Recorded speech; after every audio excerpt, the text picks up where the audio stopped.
Welcome to Cult Fiction, everyone. We are talking about Killer of Killers, Predator Killer of Killers, the animated show that was on Hulu. I gotta say, this thing snuck up on me because I didn't even know that it was coming out. So when Eric is like, "Hey, have you watched the animated Predator movie yet?" I was like, "What?" It was So Alex. I Yeah. jumped on and I was like, it was Alex. All right. So I was like, man, I didn't even know. I didn't even know this was coming. So I watched it. But of the four of us, Bueller is the one who has most recently seen it. You just saw it last night. Is that correct? Today, actually, I watched it. Today. Okay, just saw it today. So we're going to start with you and then we're going to go around the table. I am anxious to hear what you have to say, sir. Go.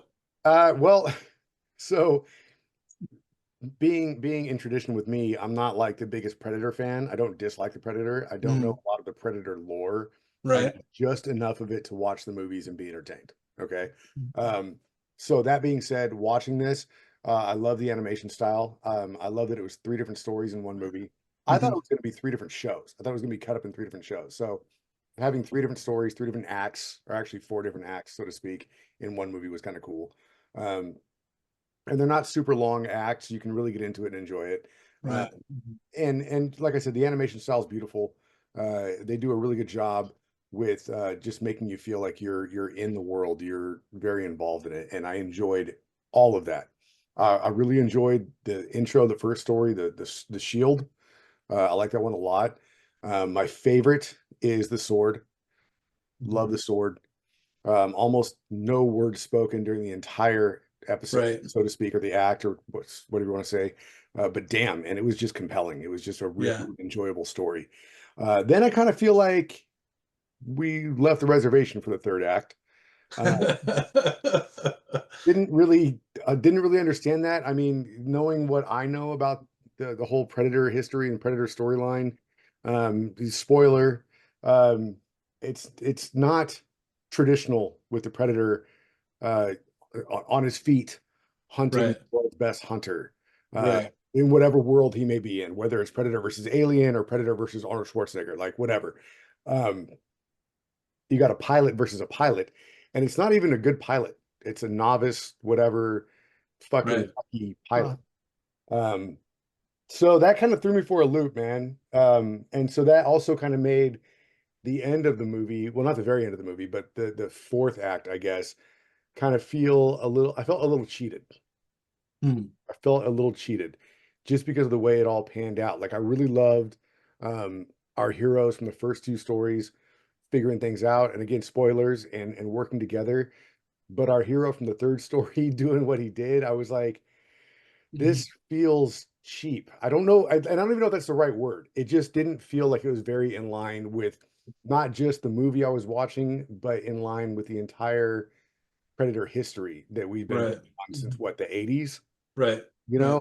know? But then the very, very, very, very, and I don't want to give all this away, but the very, very, very end of it, the little, I don't know, Easter egg, Easter egg, yeah. Sure. like Sure. that was fucking rad. So that kind of Hmm. brought it back home for me. I really enjoyed that. So overall, yeah, I dug it, man. The violence, it was just, and the fight scenes, it Right. was Right. fun. It was a fun watch, dude. Like if we go back to say Blue Eyed Samurai, Hmm. a nice animated violent show. Uh, this kind of felt like obviously very different, but it felt like watching that because the stories were really well done, the animation was well done, and it didn't feel like I was necessarily watching a cartoon, if that Hmm. makes sense. So yeah, I dug it, man. I really did. Cool. Huh. Cool. So I agree in the sense that I think that the third episode with the pilot was a little bit of a departure. I think that everybody's going to agree that the sword was the best story, right? Yeah.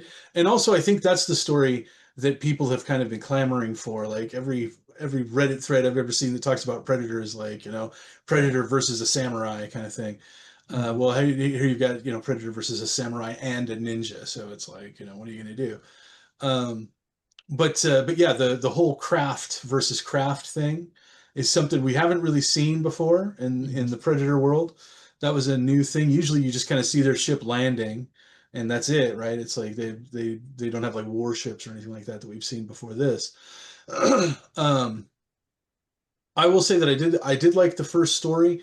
I know Eric is going to be upset because it was a chick in the first episode, and the thing is, like, I wish that they had found a way to kind of address that because she's going up against some Stupid, burly dudes, right? because it Like, was stupid.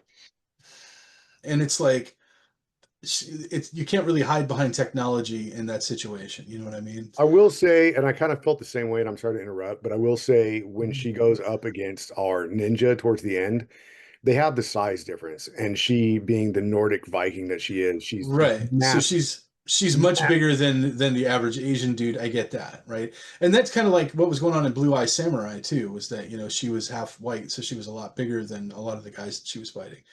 And I wish that they had done something to kind of play that up because it does kind of suck you out of it a little bit when when you got like an old woman basically fighting 300-pound Vikings and you're like, oh, like anyway. But I still thought the animation was great. I thought that her story even was really, really good. And I liked the third story. I realized it was a departure, but I thoroughly enjoyed it. I thought it was really cool. I liked the character, and then the way they kind of wrapped it up, I thought was very well done and very interesting, and leads me to believe that they're going to do a another one. I mean, it seems like, you know.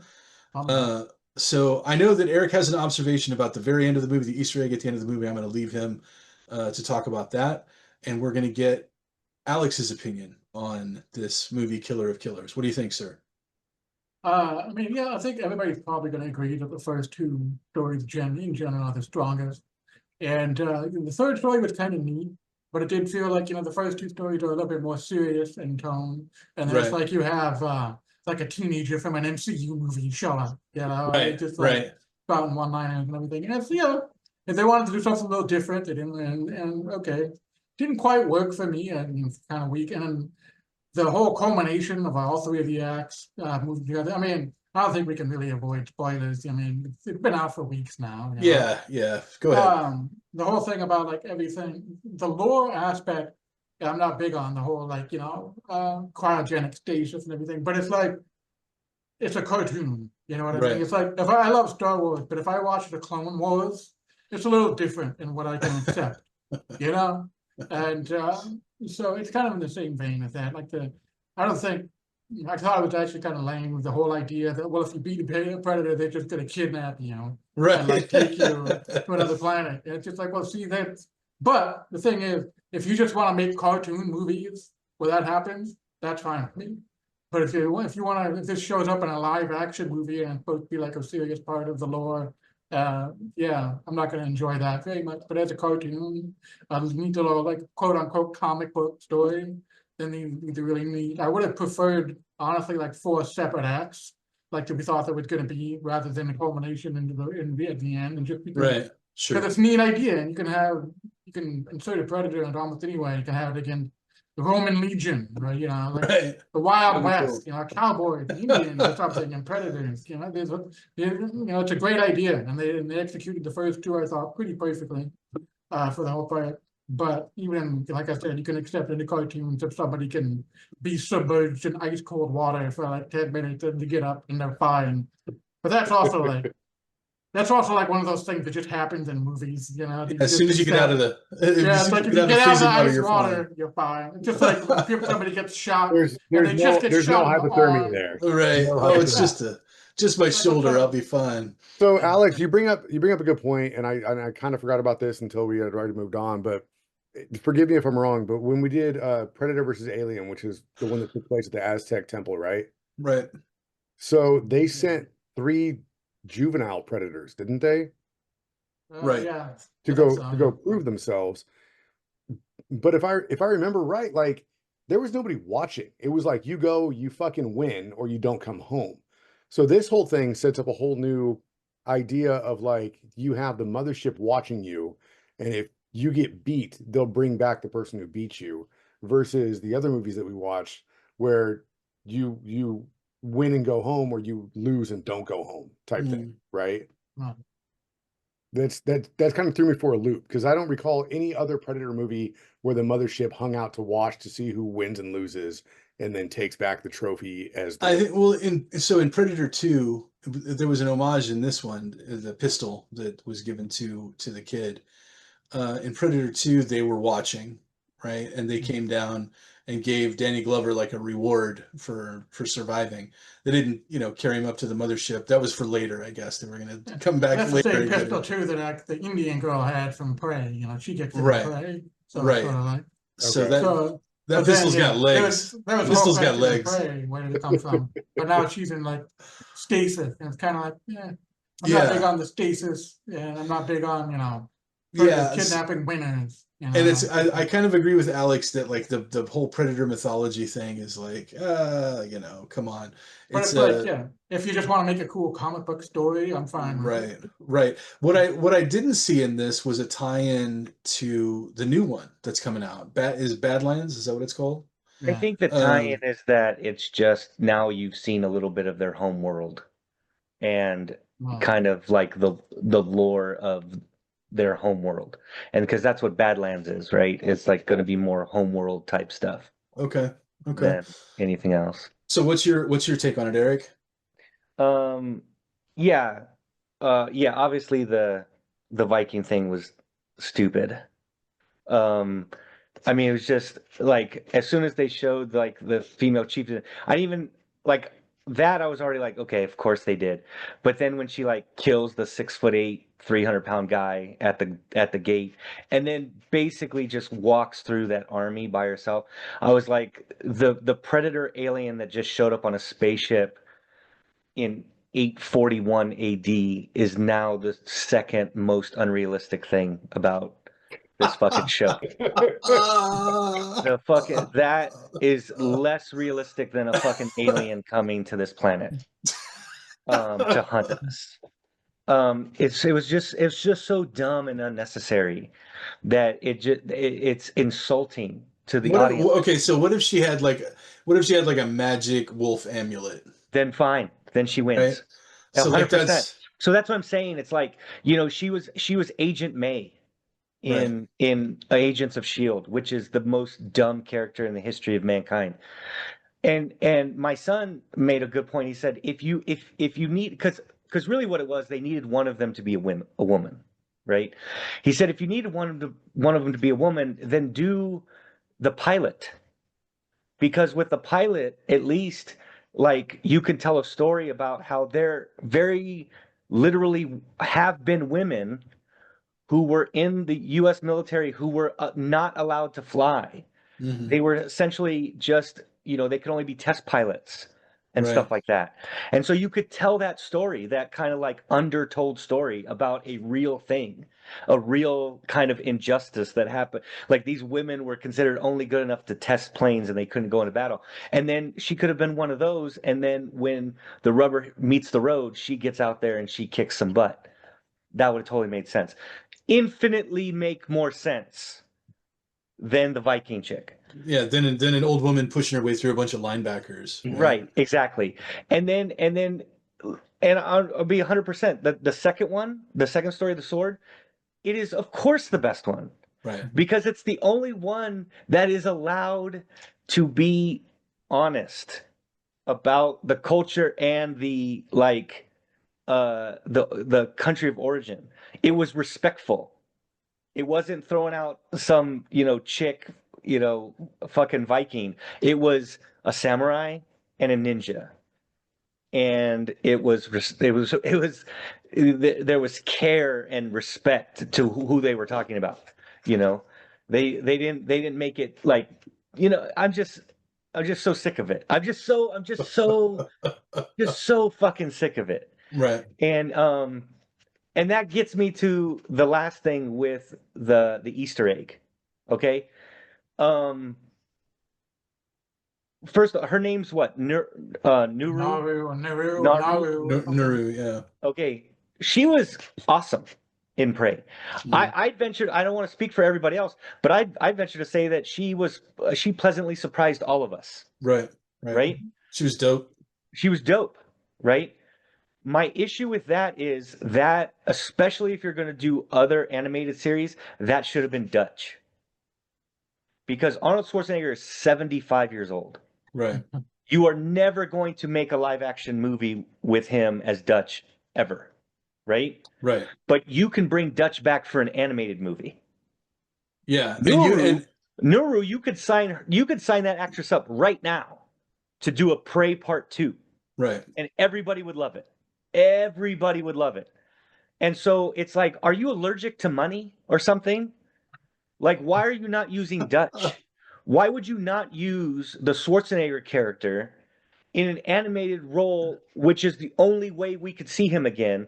Instead, you put Nuru, I know I'm saying that wrong, who we can easily see in another live action. Well, maybe that's, I mean, I agree with everything you're saying, literally, but maybe that's going to be the big surprise, the big unveil in the next movie. That's a possibility. It's also maybe a rights question. Like, Arnold Schwarzenegger is not going to be cheap. Even his likeness is not going to be cheap. Well, there's a guy on Instagram who does a really good Arnold Schwarzenegger. Yeah, but it's not. It's all licensing, right? And I'm sure, like, if they could get him to actually voice it, oh man, that I would squeal like a baby. But the reality is they probably just couldn't afford to put him in it. They couldn't afford to pay Arnold Schwarzenegger you could draw him in there, and then you have fair rights parody. Like, that's totally allowed. You can have him voice anything, and you can't have a sub voice in there because that's infringement of rights and all kinds of other things. Okay, so even if they didn't bring Dutch back and they just had him at the end of the movie in the case, it would be an homage to the original. Now, going back to what you guys were saying about the lore, I do kind of have, I definitely have the same issue. It's like in Predator 2, he killed a predator, and it was kind of like, yo, right, good job. Pops. Here's an antique gun for killing one of us. Good job. And now we're being told that for the better part of 1,500 years, they've been scooping your ass up if you kill one. Right. Now, the only thing I can kind of, because I started trying to think about how could they explain that asshole predators doing this? Yeah, and they didn't explain it. Yeah. The only thing I can come up with is that Danny Glover killed a predator in front of another predator, like a witness, like a legitimate witness. And so he gets to go about his merry way. The other ones, it's almost like, oh, you killed one of us, but did you use, bullshit nefarious means? Now we have to bring you and see if you can really fight. Because there's no guarantee that you really killed him, fairly. Right. Whereas in Predator 2, the other predator saw it happen. Right. That's the only thing I can come up with. But of course, they didn't make that clear. Right. And this is just a cartoon comic book story. Right. I think we're getting a little too. But here's the thing, which would be fine. I would be okay with that. With that rationale, if you didn't put in the Easter egg at the end. But once you attributed it to the other predators by having her in it, having the gun, which the gun that was given to her was the one that was given to Danny Glover, and blah blah blah blah. Like, once you connected it that way, then in my opinion, you have to abide by the laws of physics. I just have to disagree with you a little bit, because I think every opinion you had before that Easter egg came up. What's that? I think every opinion you had before that Easter egg came up. I don't think it. Oh no! Yes, no. Yeah. Except for no. I'm saying when you say yeah, but it's a comic book story, and it's like, I agree with you. If they did not have her in at all, then I think that you could make a lot of. You could separate the lore thing that we're talking about. Because then it's just a story. But once you bring her in, now she was given a gun that was given to Danny Glover, and Danny Glover was given that gun by winning because he won. Right. So I think based on what you're saying right now, also the gun showing up in the battle arena with the three champions without Prey showing up at the end of the movie. Just that gun showing up that was given to Danny Glover makes this, even though it's a comic book story, makes this canon. This is now part of the Predator universe. Right. That's kind Right. of what I And mean. so they've It actually makes me think that Danny Glover is in there somewhere. right. So No, I they've mean, Now ret- too. they've Yeah, they've I think retconned it in a sense that they've retconned the universe by saying this is now a new wrinkle in the relationship that the Predators have with Earth. And the only and the main reason that I have an issue with that is because I've always kind of felt like the Predators, though, you know, you could make an argument are like so technologically advanced over the people that they're killing, Mhm. they still have like an honor code. Sure. I felt like they have Mhm. a kind of honor code, even if it's survival of the fittest or whatever. But if you kill one of them, that's the survival of the fittest, right? So I Mhm. always felt like they had this kind of honor code. And then what this is basically said is they're assholes. Yeah. Yes. They're assholes. Yeah. Thank They you. come Yes. at you with they Yes. come at you with shit that is 1,000 years beyond your capabilities. And then if you find a way to kill them, they will hunt you down and then take you to their planet and make you fight a beast. And then if you beat the beast, you got to fight fucking King Lord Predator. You can't win. You become Pokemon. Right. Right. You're toast. Yeah. Yeah. So, So- I'm actually predicting that lore-wise, this is going to be like a subset of Predators to do Right. with it. Could be. Okay, We'll see. okay. And But, maybe we'll see some of that in Badlands, right? Where Right. it's like you have so they're all warriors, right? But in Badlands, what you'll find is you have warriors with more honor, and then warriors who are more bloodlusted. They're like fucking Mad Max Furiosa type shit. Right. Right. Oh, Yeah. Right. And then And I maybe could see that's that. I maybe think that's the whole thing. okay. Like they were cutting their hand, right? And maybe that's like this tribe is all about like So That could be if really Alex fucking is cool, correct, I honestly. think that Yeah. that could be a good way to go. Yeah.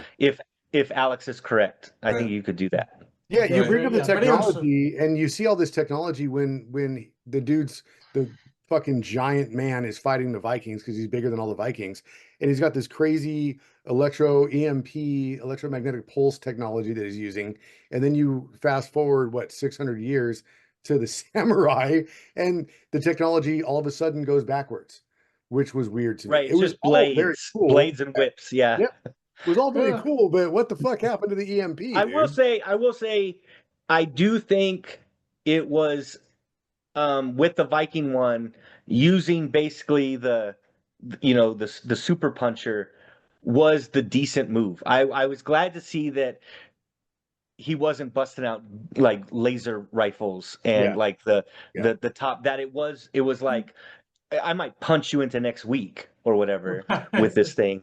But and also I want to say that the story overall in the Viking story was good, mhm. right? It like basically she sacrificed everything for revenge, you Mhm. know? And of course that's a common trope in Sure. in action, movies and stuff like that, but it was still a compelling story. It Sure. just Yeah. you threw me out of it when you have like a tiny woman, and it wouldn't have been so bad, like you said, it wouldn't have been so bad if she was bigger, but like the first person she's like, I'm gonna walk in the front door, first person she walks up to is the mountain, Right. and But he she was lops off his head. unsuspecting. He was unsuspecting. Right. Right. Yeah. Right. And so were the other 12 after the mountain got dispatched, right? And so, Let me that's say- what- Yeah, like I said earlier, I'm likening this basically to Clone Wars, for the Star Wars stuff. Right, Well, there's a right. lot of stuff in Clone Wars that I like.